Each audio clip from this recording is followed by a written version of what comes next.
Okay, we're going to go ahead and get started here.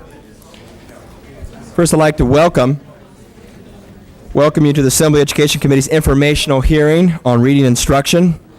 I apologize for the accommodations. Every other committee is also meeting at this time and has seniority over this informational hearing.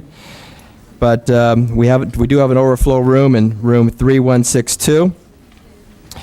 And today is also a special day for teachers. Today is the day of the teacher. And I would like to take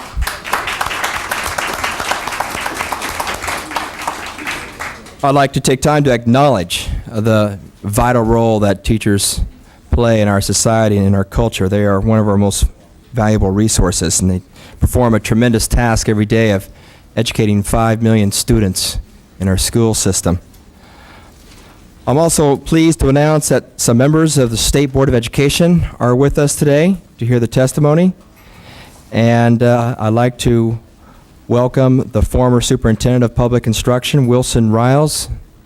Is he here? He'll be back.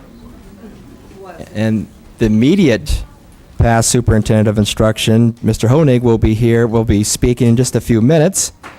Also, Maureen DeMarco, the Governor's Secretary of Child Development and Education, is here.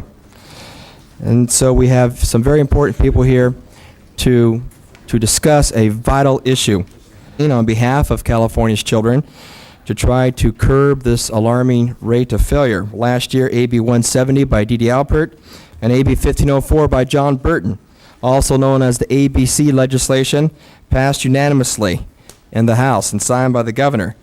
And these bills collectively mandated a return to phonics, return to books that emphasize spelling. And also last year, the State Board of Education and the State Superintendent adopted a Reading Task Force report, which recommends direct and organized instruction in phonemic awareness and systematic explicit phonics instruction. I understand the Department of Education is now in the process of preparing a program advisory which will directly influence how districts carry out the task force recommendations. In addition, the Governor has set aside over $100 million in his budget proposal to help improve reading instruction. We will be hearing more about that proposal later in the hearing.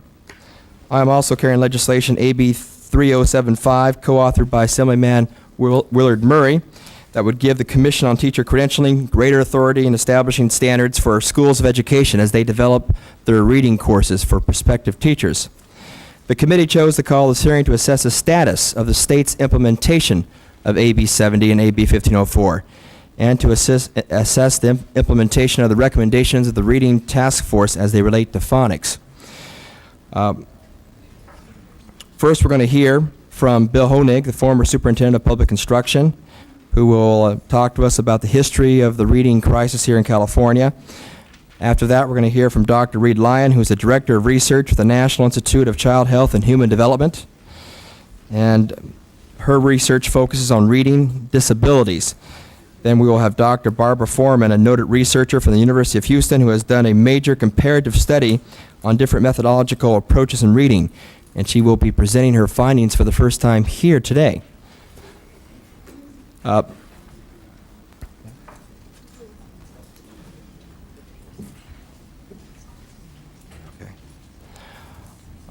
And Ruth McKenna is also here today from the Department of Education. Is she here right now?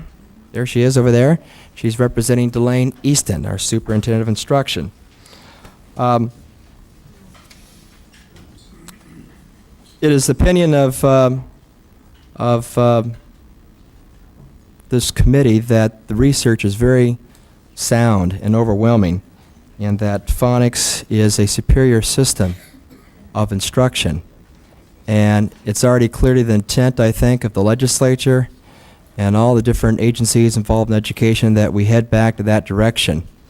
So what we're trying to establish here today is how do we go back returning to direct systematic instruction in phonics, and what needs to be done to accelerate this process. I don't think we can afford to have another generation of children who are unable to read. I think we might as well go ahead and get started now with Mr. Honig, why don't you please come up to the panel?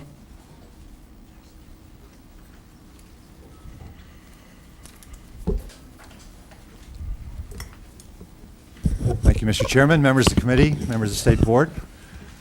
You have two documents. One is a summary of a book I wrote about reading with the major points, which backs up what the chairman was saying. And I'll talk a little bit about that. Some of it goes into history in the state. And there's also another piece of paper you should all have, which I will talk from too. I just want to make sure everybody has those. Let me start out by my remarks by thanking you for giving me the opportunity of talking to you. I agree with the chair's comments. There is no issue facing education that's more crucial right now than how and whether we teach our youngsters to read, all of them. And I think the point in the ABC bills and the point that's being expressed, there is a convergence of both research and best practice about how that should be done. And I think it's important to understand why and the details of it, because we're talking about implementation and what to do about it in the state. First, I'd like to give a little history about why I think where this convergence has come from and what has happened in California, because we had a framework that was adopted in 1986. That was in response to a series of strong research reports from the University of Illinois Reading Group, and they published something called On Becoming a Nation of Readers. They talked about the necessity of strong comprehension teaching that goes along with the skills. They were very clear that it had to be skills and comprehension combined, and a good balanced approach. We wrote a framework. That framework, I think, was strong and still is strong on that part of it, the literature, the language, the making sure that kids write and talk about what they read. It was, I think, derelict, or it missed being clear enough in the area of being specific about the phonics part and the skills part. It said it, but it wasn't clear. And I like to have some personal responsibility in this whole effort, obviously, because I was superintendent then. And I got a call, just as a background, from Jean Chall, who's a very famous researcher, who was the first one that said code breaking is the way to go, not these other whole word systems. And she did that in I think it was 62, and then she reinforced it in 1983. She called about a year later and said, because I knew her and we had good conversation, she said, Bill, people are going to misread this framework as saying you don't have to teach the skills. I said, why will they do that? And she said, you watch, they will. And I said, I don't think they will. She was right, I was wrong. They did do that, and it was our fault for not being clear enough. And we're not going to make that mistake again. We're really going to try and get a consensus within the state about what is necessary to do. In the last 2 or 3 years, I've had a chance to talk to the research community. You will hear from some of them today, get their message. They were very helpful in the writing of this book. And what I try to do is reconcile both positions. What is good about the language-rich type of activities that we should keep in the classroom and keep in the program, and what are the skills, and how does that look when you actually do it, and what are some of the issues as they work out in the classroom for implementation purposes in the schools. And that's what I'd like to spend a few minutes on my time allotted to that. Number one, I think it's clear that there is a major problem. If you take a look at this chart that I gave you, for the audience, you'll have to try and follow this, but if you take children going through school, we do this. We've done this with 400 or 500 schools now in California and in other states, Houston and other places. And we've said to them, these are youngsters going through elementary school, from pre-K to kindergarten, all the way through 5th or 6th grade. And this is a percentage of youngsters who can actually read grade level material. That means you're in the 5th grade, you go to the 6th grade, and you can read the history book, you can read the science book, you can read the narratives or stories they give you. Can you do that? And we asked them, teachers, what percentage do you think can actually do that task? And we're getting 15%, 20%, even some of the suburban areas, one of the districts we're working with, a third of their kids by the 3rd grade are not reading. Basically, they're a year or two behind. They can't handle the material. So anybody that's saying to you, we don't have a major problem in the state, is just not checking with people who teach these kids day by day. You see it in high schools, you see it in middle schools. There is a significant number of students who are not getting the idea. You're going to hear about why that is from Barbara Foreman's research, and I'm going to try and give you an outline of what I think the reason is. The secret to this whole dilemma of getting a consensus position is having a good theory of how youngsters learn to read, or what good readers do, and also having good evidence that backs that theory up. And I think that's where we are now. We have a good theory, and we have evidence that backs it up. When you want to close this gap, we set basically 85, 90% as a target, and we ask them where they are. This is the gap. And the first message that we're getting from research is on the opposite part of that page, and that is there's no one program that's going to do it. It's doing a combination of interventions well, from teaching decoding and phonics, from assuring that kids read enough books so they get vocabulary growth, from having good oral language development and language, written language development. All of them are important. Interventions, parent involvement, all are components of a quality reading program. You can see from this list that on the left-hand side, phonemic awareness, letter recognition, phonics, word attack skills, the systematic program that you were mentioning, Mr. Chairman, is heavily represented here, but also the other parts. So I think it's a good balanced approach.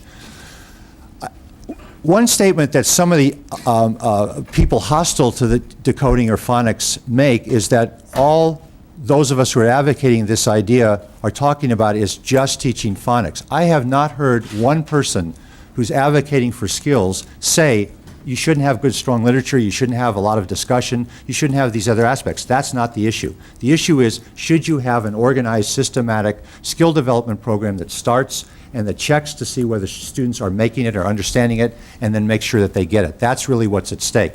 The two positions, there used to be a position in whole language, the more extreme position, you didn't have to teach the skills.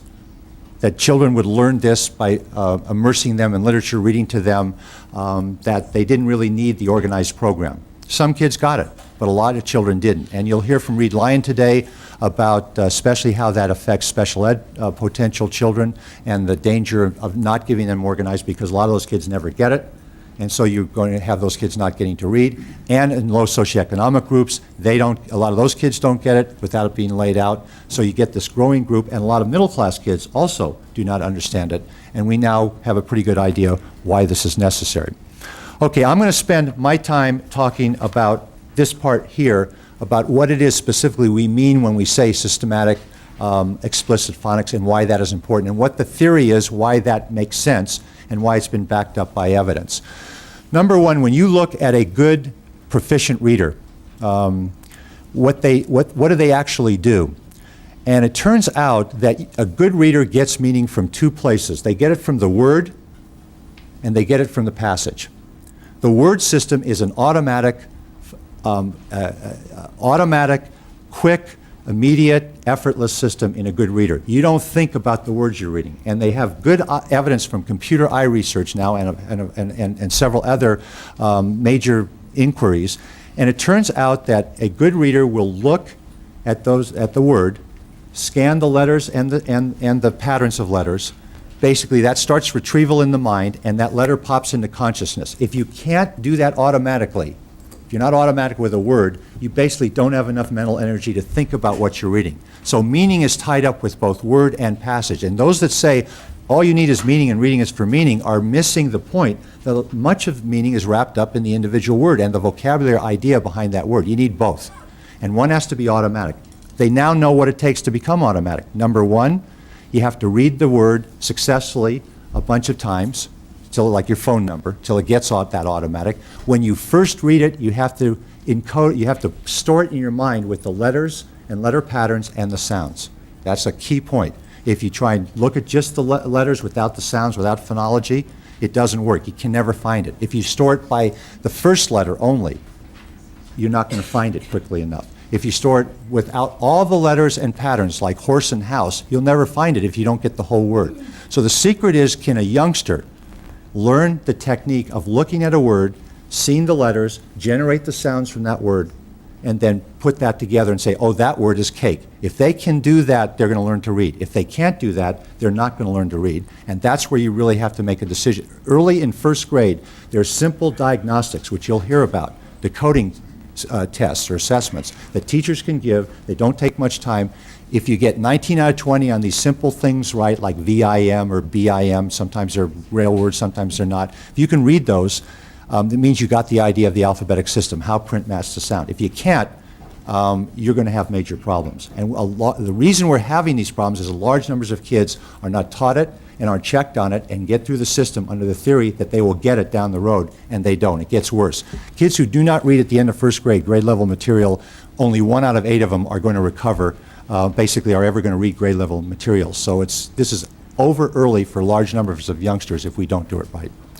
Okay, what do we know about how to teach this? The best way to learn to be automatic with individual words is to get this fluency on the word side, is to read materials where you're reading for meaning, maybe only having to struggle with 1 out of 20 words. So the secret is to get them reading early enough so that they can actually do that. That's why kindergarten issues are so important. You can't learn letter-sound correspondences if you can't hear the sounds and manipulate them. Reed Lyon will talk about the importance of phonemic awareness. It's crucial. It's probably one of the major findings in the last 10 years that they've found over and over again. Many of our youngsters do not have, just are wired a little bit differently, essentially, on hearing sounds, and on the natural, they cannot hear the, let's say, in SAT, they can't hear they can't hear the sound properly without some interventions. Luckily, it's about 1 out of 6 kids. Luckily, with the proper interventions and about 14 hours, about 20 minutes a day for a third of the year, you can get 90% of those kids up to where they can learn the phonics. We used to think some kids couldn't learn phonics, and therefore we didn't teach it. And now it turns out we haven't prepared them properly early on. So kindergarten is a crucial place to find out who's getting it, who's not. You will hear about that a little bit later.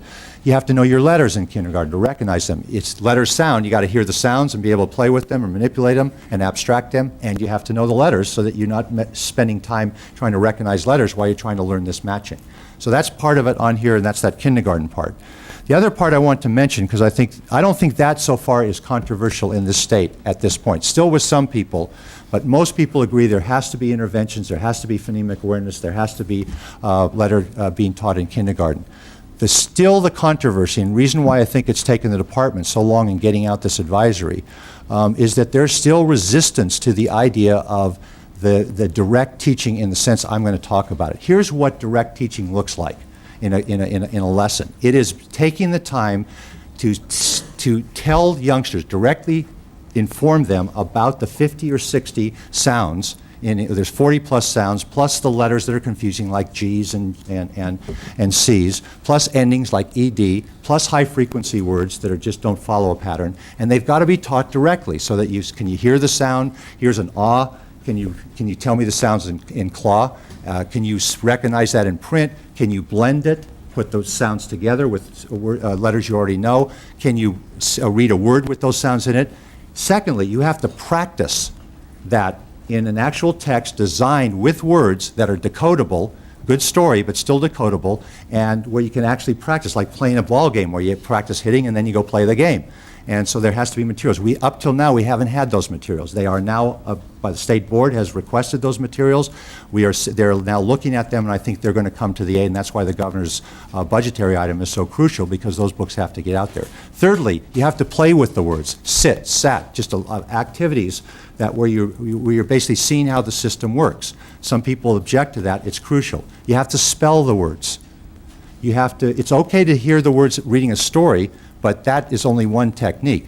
The alternate method, which is the more indirect one that Barbara Foreman will talk about, is a method where you read stories and then in the context of the story you bring that up and hope that the youngsters get the letter sound correspondence that way. That proves out to be too weak for most kids. It is a good technique for kindergarten where you're trying to get the idea of what a word is and that there's a first letter. It is not a good technique when you want to get the youngster to get the idea that they have to look at the whole world and all the sounds and letters in that word.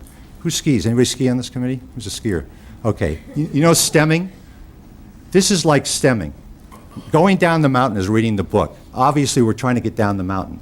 But I ski. I can get down any mountain in California, but I stem. I have never learned to ski properly because stemming is a crutch that you use. It's good to start, but if you never practice to get parallel and take the time to learn the skill of parallel skiing, you're not going to become a good skier. That's what we're doing with large numbers of classrooms in California. We are not getting them away from the stemming, which is useful at the start, and get to the point where we wean them away from guessing strategies, context strategies, and these other strategies which get them away from learning the hard job of looking at a word thoroughly, seeing how the letters and sound correspond, and generating the sounds.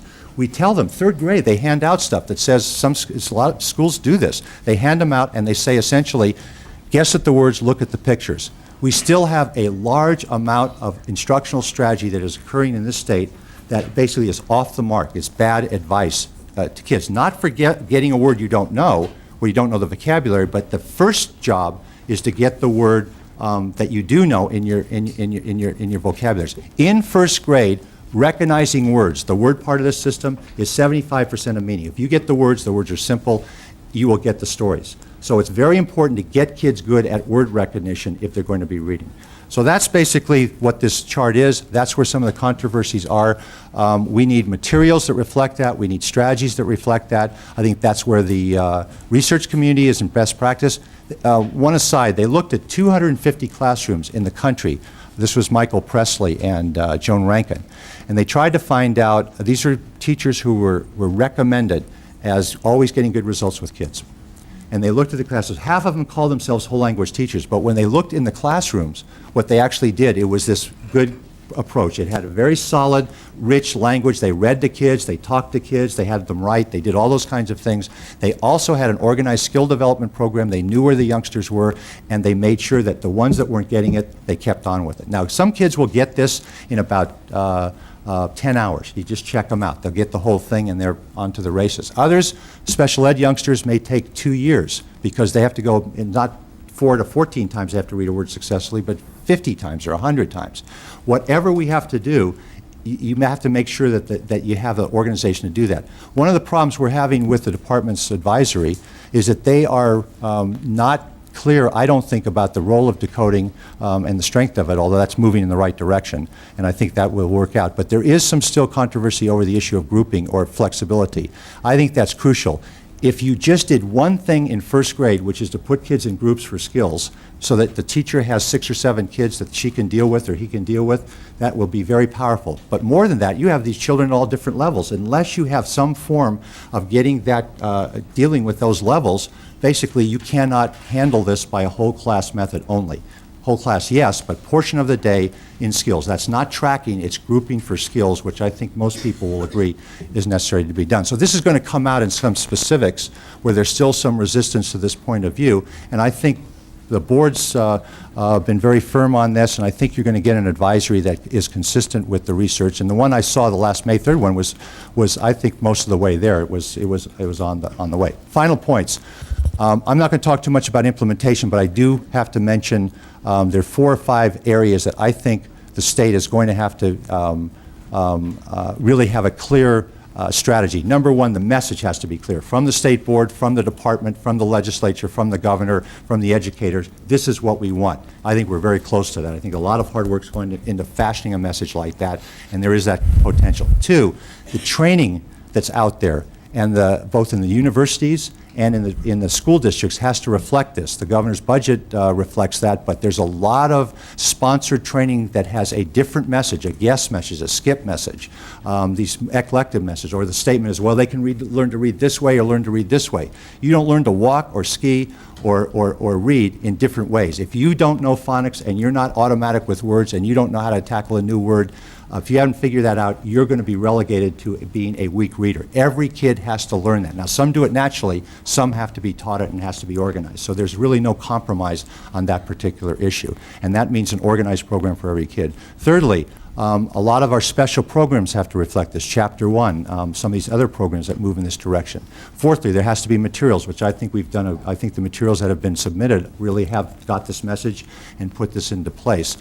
And fifthly, I think each district has got to take on the responsibility, and school and teacher, to make sure that they thoroughly look at their programs to make sure that this comprehensive approach is in place and that they have read and connected to this research that you're about to hear. It's very powerful stuff. I think it backs up this consensus position. It shouldn't be a right or left or moderate or at all. It really is what it works with youngsters, and if enough of us get behind it, I think we're going to make a difference in California. Mr. Honig, thank you very much for your testimony. What is your opinion as to why some of the more militant advocates of whole language refuse to acknowledge the massive amount of research demonstrating that phonics is a superior form of teaching. What is it, 120 separate studies now that validate phonics?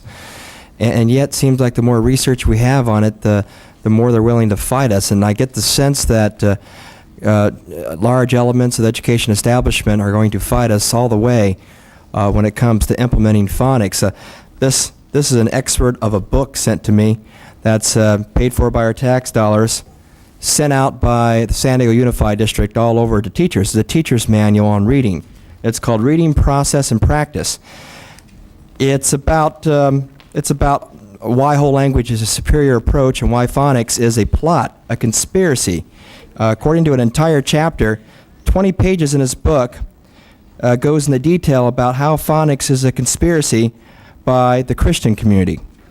So obviously you must be the leader of the Christian right.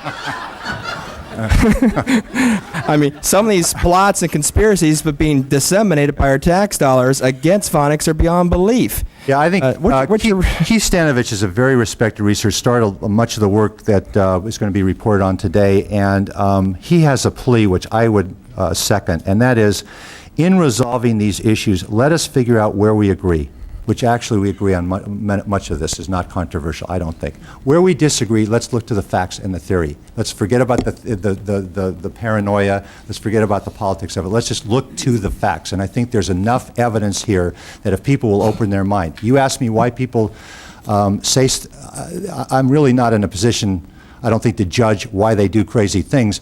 They're part of it is resistance because I believe one thing and now I have to change my mind. I had to change my mind. I would have sworn a year ago that I skimmed when I read.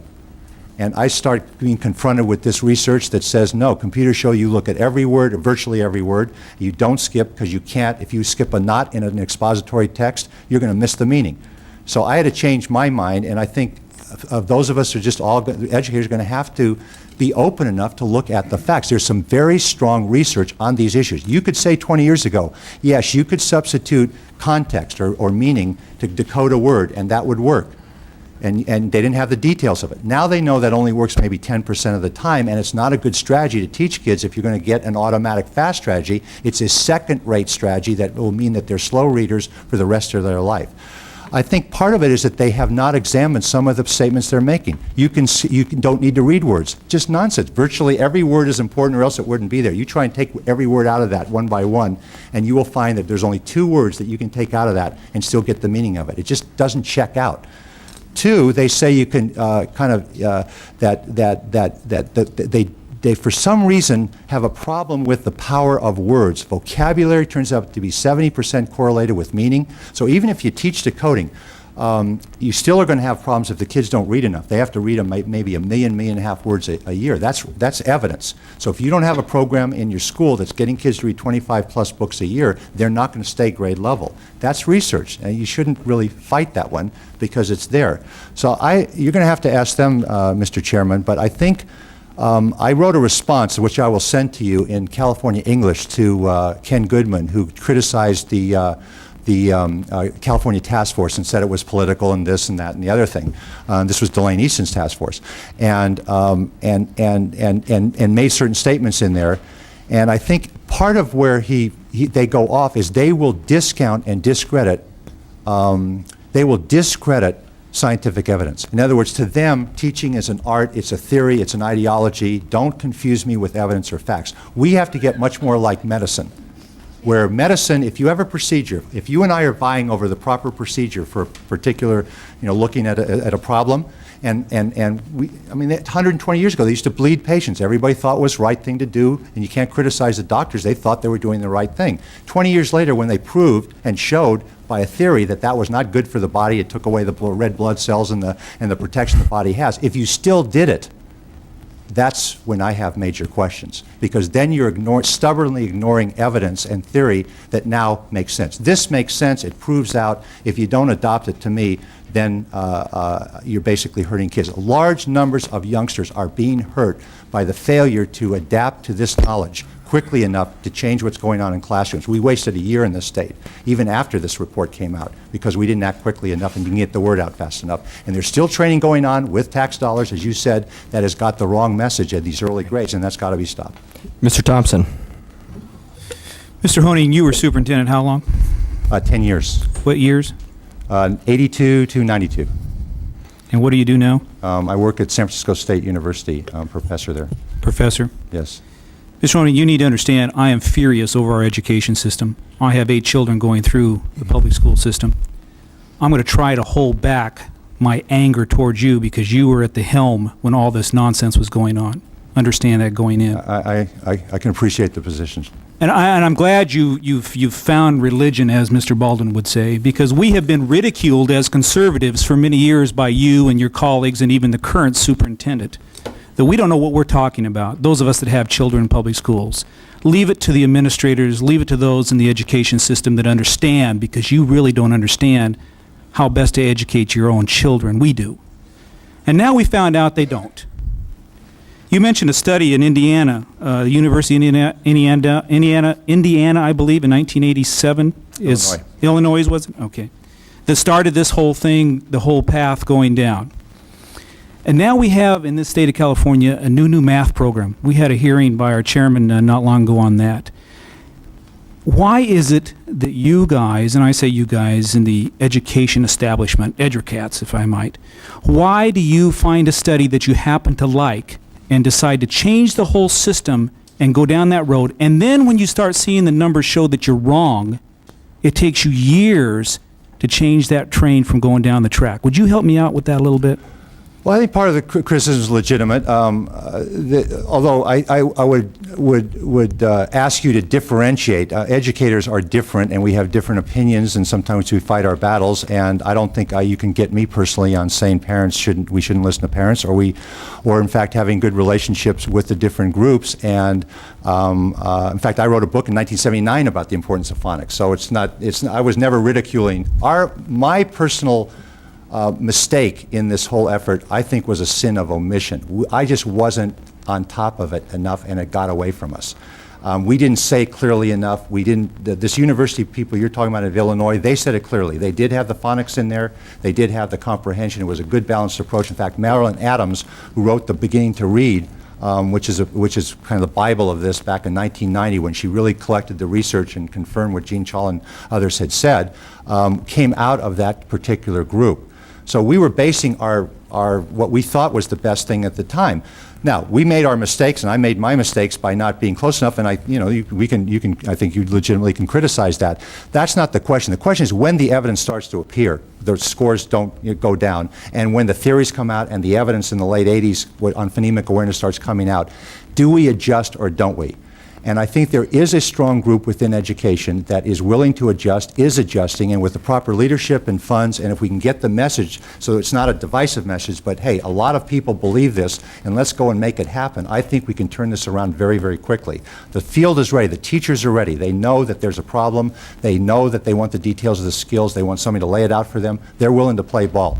So there's resistances within the system, but it's middle management sometimes, it's other places, but there's a huge amount of potential support for this point of view that if we can get it out there and get it clearly, a cohesive message, I think will make a difference. And that's where I'd like to spend my time. So were the scores going down when this new program came in California? Well, you were reaching for straws to find something to solve the problem? Is that? No, the scores were going up, actually, all through the 80s. This is a sensitive issue because we had a CAP program which basically was giving us kind of, are we on the right track? And they were going up until 88, 89. On the last year of the CAP, which was vetoed out of the budget in 89, I think it was, the scores started to tail off. We were flying blind after that. So we really didn't have the data school district by school district because we could have clamped down fairly quickly.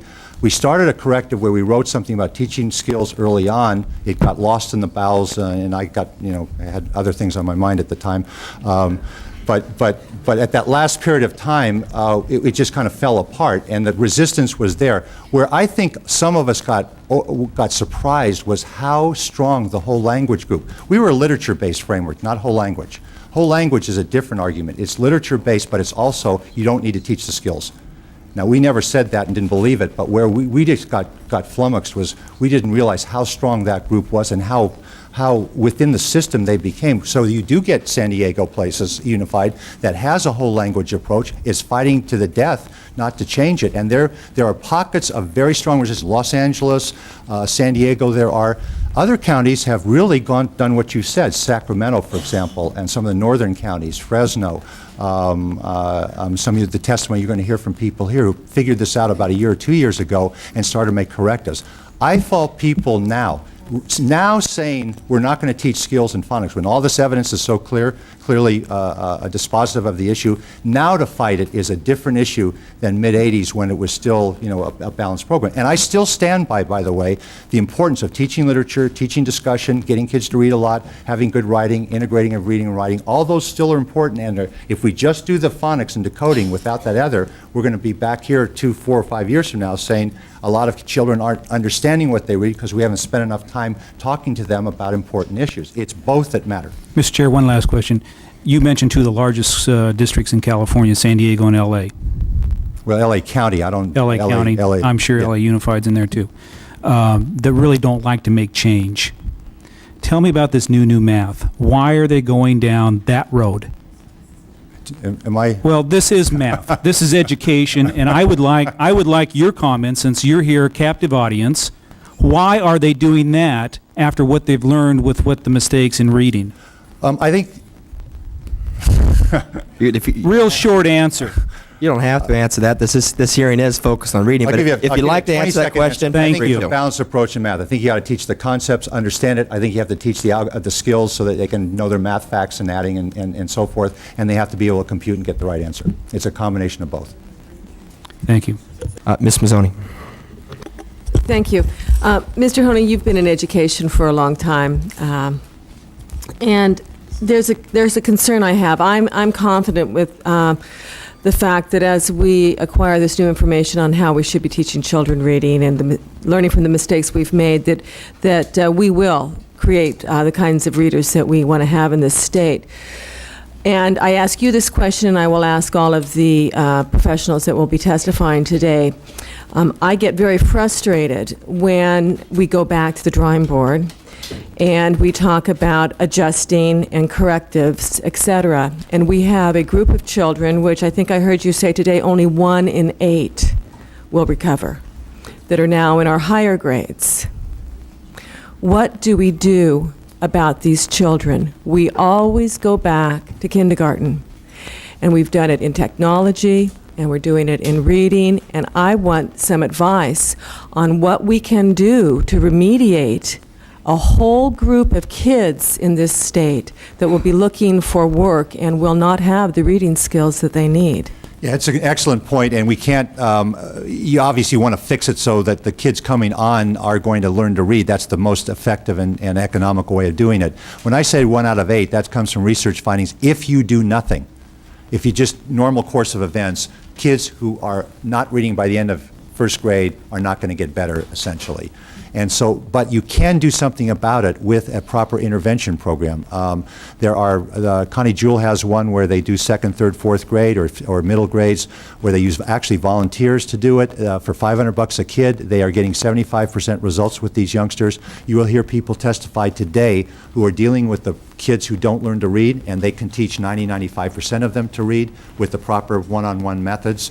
So I think your point's well taken. We have to do something at middle grades, upper elementary, and high schools with the youngsters. The first thing to do is recognize there's a problem. Many schools in junior highs right now, in middle schools, just assume the English teacher is going to take care of it. Or at high school, you need a clinic, you need an organized strategy, you need to use the materials. There are some techniques that seem to work. There has to be a program, and you can do something about it. But it's just, all my plea is, it's so much easier and more effective. And just think of the trauma. Assemblyman Thompson, I mean, the anger is well placed in the sense that just think of how many kids have the attitudes and they don't need to. We are giving them in first grade books that they can't really handle, and they are getting frustrated by it. And we're not slowing it down, making sure they got it right until they do it well, and then I think you'll get the correction. In your experience, being a former superintendent and state superintendent, does this take legislative action to deal with the remediation that's necessary in this state? Or can we trust that to our school districts? Well, I mean, this is really important. yeah, that's a tough question. I think it might take some legislative action in the sense of some focused program for remediation at these levels for clinics or whatever for middle school and high school. I just hate to get into this either or, because if you do that and don't correct the problem and make sure you get it right the first time, we're going to be, it's a losing proposition. So I don't know how much budgetary issue this is, how much legislation issue it is. I think it might be a good idea we did it where we have this is a personal opinion now. I think having a requirement on a district that you follow every youngster about reading skills and make sure that somebody's paying attention and that there is a conversation with the parent and the family and the youngster about where they are and where they have to be. Would be a crucial thing to do. That would be a good professional thing to do. Whether that comes from legislation or from agreement or from a board policy, I'm not sure how to do it. But that way, somebody's paying attention. We do it for special ed. Now, reading's important enough for getting a job, for surviving, that everybody should have the information, who's there and who's not. Thank you. Mr. Firestone. Superintendent, here's an opportunity. Forgetting the schools for a moment, the press is here, the people of California are watching. What would you say to the parents of young children who are anxious, who want their kids to read and do the best? What message would you like to send to those parents for their kids? Well, I tell them 2 or 3 things. Number one, I would make sure that your school, that they get involved enough with school activities to make sure that the youngsters are getting taught the right areas, getting taught phonics. Be involved and convey that message to school. Sometimes one parent will try and do that and they get pushed away. Several parents or a group of parents teaming up with those educators who believe in this, I think, make a big difference. That's number one. Secondly, I never just would leave it to the school. I'd also be reading to the youngster, and I'd Read to the kids. read to the kids, but also have them, when you can, have them reinforce that idea. Can you stay with the word? Can you figure it out? And you have to know. You don't have to get it like a teacher, but you can reinforce the message. Parents who have alphabet, those plastic letters at home, play word games with their kids when they're 3 years old and 4 years old. There's a whole raft of kind of... Play reading with the kids. Well, it's the letter games. It's paying attention to the words, paying attention to the reading, make reading important, have the kid read to you. Some of these techniques, by the way, from the whole language community that we say whole language, are not bad things to do. They're good things to do. What's bad is when they say those are the only things to do and we don't have to have this other. That's all the issue is right now, which to the outside world seems silly. I mean, of course you have to give some kids some support in learning this. That's all we're talking about. Ms. Keel. Thank you, Mr. Chairman. Mr. Honig, thank you very much. You've spent a lot of time with us, and I wanted to clarify, if I may, my understanding of sort of the basic message that you brought us about training from this moment on, not looking at the concerns that Mr. Thompson has about what's happened in the past or who's to blame, et cetera, but and using an image, since I'm not a skier, but I am a singer and a musician, and I'm not going to sing right now, I promise. But the notion that you really do not become a musician by playing the C note over and over and over, even if you're also taught to recognize it on the scale, and even if you go from C to D to E and back to C again, unless you are encouraged and taught to use that in a context, you really will not become a true musician. Reading also does involve getting some meaning from what you read and not only pronouncing the words out loud. So what I hear you saying is that phonics is a very good tool and must be included as an important component, should no longer be denied in any teaching system. We should be carefully trained as teachers about this system, but that going all the other way in our education system is not what you're advocating either. That is, to drop the elements of whole language, or the elements that you have indicated on this chart, about the development, especially of writing skills, as well as oral language skills, the rich literature tradition, etc. Do I understand correctly that the word balance is one that you used more than once? You understand me correctly. I don't think there'll be an educator or researcher who comes before you today that is going to advocate only teaching the skill side and not the other side that you've mentioned.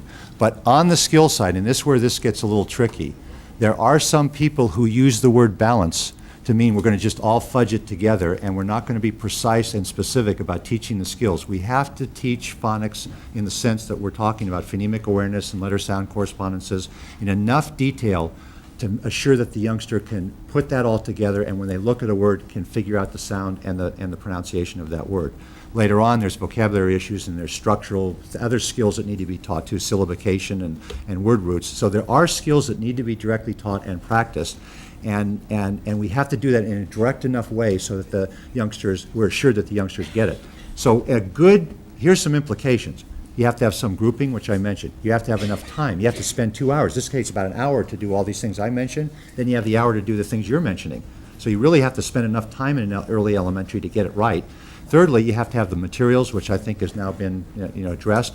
And fourthly, you have to make sure teachers understand enough about this system, how letter sounds correspond in English, so that they can apply that when they see a youngster writing a word and how close they are. And I think some of the panel, and I know Assemblyman Baldwin has a bill or is interested in the issue of how do we get prospective teachers to know enough.